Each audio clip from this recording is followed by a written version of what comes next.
Cricket batting వ్యవహారం నెల్లూరు రాజకీయ నేతల్ని అధికారుల్ని షేక్ చేస్తోంది. అంతర్జాతీయ క్రికెట్ బుకీ కృష్ణసింగ్ వెల్లడిస్తున్న నిజాలతో వారి గుండెల్లో రైళ్లు పరిగెడుతున్నాయి. బెట్టింగ్ మాఫియాతో వైసీపీకి సంబంధాలున్నాయని టీడీపీ ఆరోపిస్తుంటే అధికార పార్టీ నేతల్ని కాపాడే ప్రయత్నాలు జరుగుతున్నాయని వైసీపీ నేతలు కౌంటర్ ఇస్తున్నారు.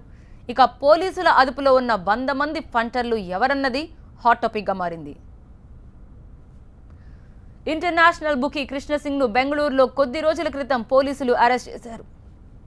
ఇతనితో పాటు అరుణ్ అనే వ్యక్తిని అదుపులోకి తీసుకుని రహస్య ప్రాంతంలో విచారిస్తున్నారు.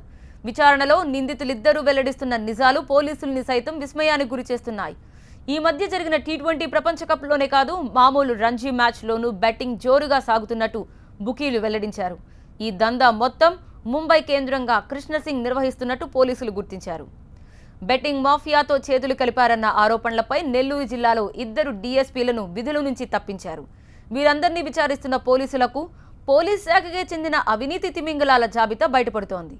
Nellore DSP Ramudu betting mafia నుంచి లక్షల రూపాయలు వసూలు చేసినట్టు తెలుస్తోంది.